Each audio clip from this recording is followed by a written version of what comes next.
For advertisement, call 8125893028. Our Gmail maxtvtelugu@gmail.com. నమస్తే, welcome to max TV. నేను మీ శ్రావ్స్.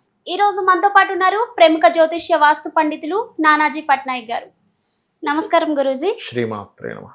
ఎలా ఉన్నారు గురూజీ? అద్భుతంగా ఉన్నానమ్మా. గురుగారు, ముందుగా కుంకుమని ఎందుకు ధరించాలి గురుగారు? మనకి లలితా సహస్రనామాల్లో ఆజ్ఞాచక్రాంతరాలస్థ రుద్రగ్రంథి వివేదిని అని ఒక నామం ఉంటుంది. అంటే ఆజ్ఞాచక్రంలో అమ్మవారు ఉంది.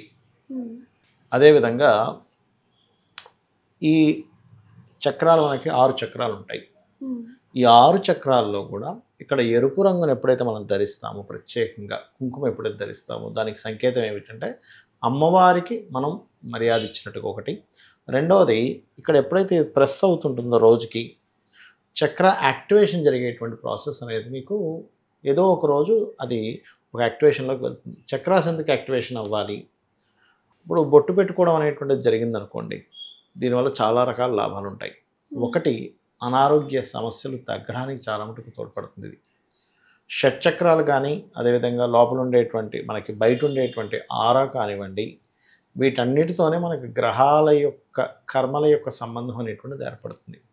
మన ఆరా క్లియర్గా ఉందనుకోండి, ఏమవుతుందంటే ఆ ప్లానెట్స్ నుంచి వచ్చేటువంటి రేస్ ఏవైతే ఉన్నాయో అవి ఇచ్చేటువంటిది పాజిటివ్ ఫలితాలను రిసీవ్ చేసుకుంటుంది. ఆరా కనుక సరిగ్గా లేదనుకోండి, ఆరా సరిగ్గా లేకపోయినా, షట్చక్రాలు సరిగ్గా లేకపోయినా, అది తీసుకునే రిసీవింగ్ ఏదైతే ఉందో సరిగ్గా తీసుకోకపోవడం వల్ల నెగటివ్ ఎఫెక్ట్స్ రావడం జరుగుతూ ఉంటుంది.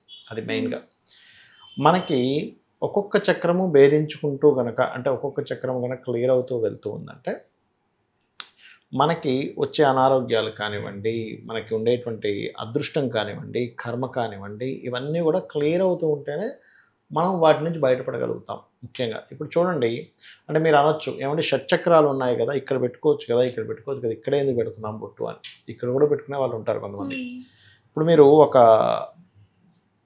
బావి ఉంది, బావి లోపల బకెట్ వేశారు, లాగేటప్పుడు ఎక్కడ లాగుతాం? పైనుంచి లాగుతాం, కింద ఉన్నటువంటి బకెట్ పైకి వస్తుంది కదా బావిలోంచి. అలాగే షట్చక్రాలన్నీ అలైన్ అవ్వాలి అంటే ఇక్కడ నుదుటిని బొట్టు పెట్టుకోవడం వల్లే అలైన్ అవుతాయి. అవి అలైన్ కనుక సరిగ్గా లేవు అంటే మనిషి యొక్క మానసిక పరిస్థితి కానీ, శారీరక పరిస్థితి కానీ సరిగ్గా ఉండదు, గుర్తుపెట్టుకోండి. ఇది మెయిన్ కారణం. ఇంకొకటి ఏంటంటే, ఇక్కడ మనకి దిష్టి అంటారు చూసారా, బొట్టు కనుక పెట్టుకుంటే మనిషి యొక్క దృష్టి అక్కడికి వెళ్ళిపోతుంది. ఫస్ట్ అక్కడికి వెళ్ళగానే ఇక్కడ ఉండేటువంటి ఏదైతే ఈ ప్రదేశం ఉందో ఇన్విజిబుల్గా అవతల మనిషి యొక్క నెగటివ్ ఎఫెక్ట్ మన మీద పడకుండా అది కాపాడుతూ ఉంటుంది. అది మెయిన్ కారణం బొట్టు పెట్టుకోవడానికి. ఇందులో రకరకాల వాళ్ళు శైవులు ఏంటంటే విభూతితో అడ్డపు రేఖలు పెట్టుకుంటారు. వైష్ణవులు ఏంటంటే మూడు నామాలు ఇలా తిరుపతి మన వెంకటేశ్వర స్వామిలా పెట్టుకునే వాళ్ళు ఉంటారు. శాక్తేయులు బొట్టు పెట్టుకుంటారు. ఇట్లా రకరకాల వాళ్ళు ఉన్నారు. ఎలాగైనా సరే ధరించవచ్చు, అందులో ఎటువంటి సందేహం లేదు. మరలా ఇందులో స్త్రీలు, వివాహమైనటువంటి స్త్రీలు ఖచ్చితంగా ఇక్కడ సింధూరం ధరించాలి. ఎందుకంటే సహస్రారాంబుజారూఢ సుధా సారాభివర్షిణి అంటూ ఉంటారు.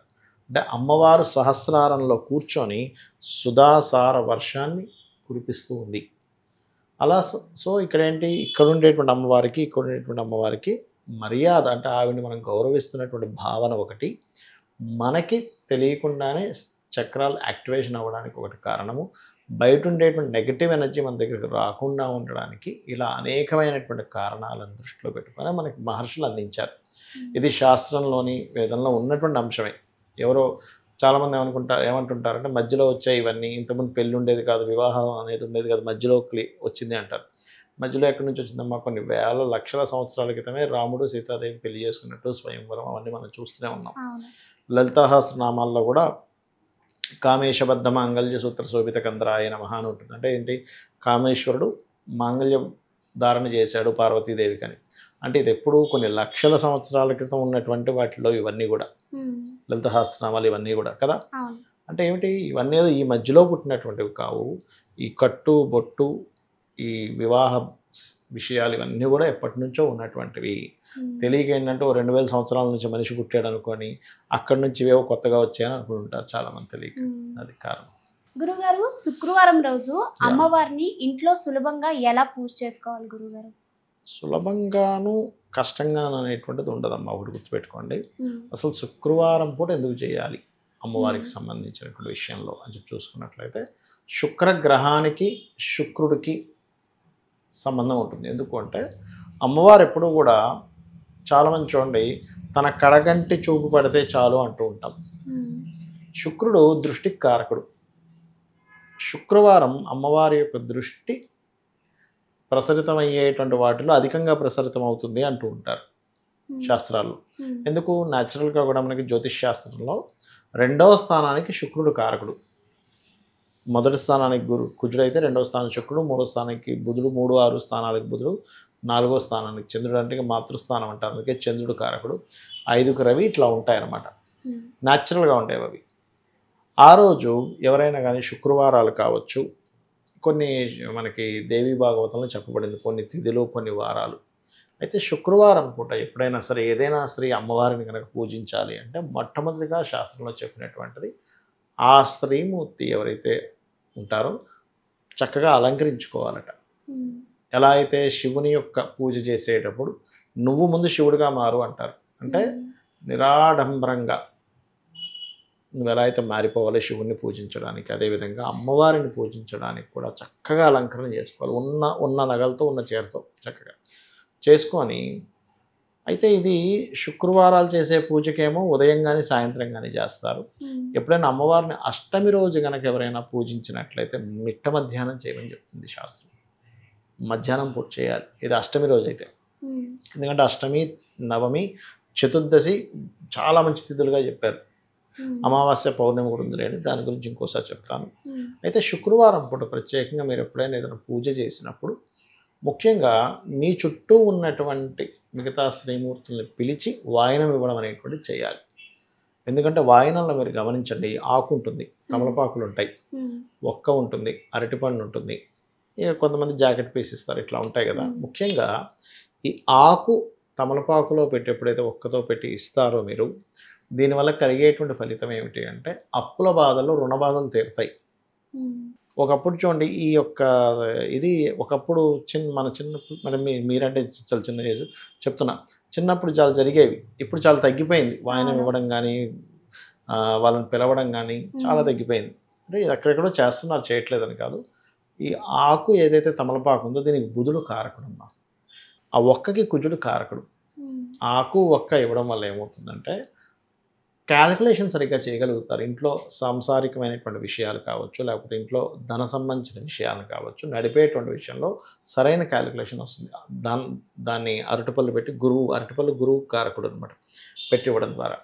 అయితే అమ్మవారి యొక్క పూజ శుక్రవారం పూట ముందు రోజే క్లీన్ చేసుకోవాలి. ఎప్పుడు కూడా నీట్గా క్లీన్ చేసేసుకొని అమ్మవారి యొక్క పటము అలంకరణ చేసుకొని, శాస్త్రాలు ఏం చెప్తున్నాయంటే ప్రతి స్త్రీ కూడా శుక్రవారం అనే కాదు నిత్యము కూడా లక్ష్మీ అష్టోత్తరం ఖచ్చితంగా చదువుకోవాలట. ఇప్పుడు కావాల్సింది ఏంటి? ఎవరికైనా కూడా లక్ష్మీదేవే కదా. ధనం, లక్ష్మి అంటే ఏంటి? కేవలం ఒక్క డబ్బులనే కాదు, గుర్తింపు అని అర్థం అనమాట.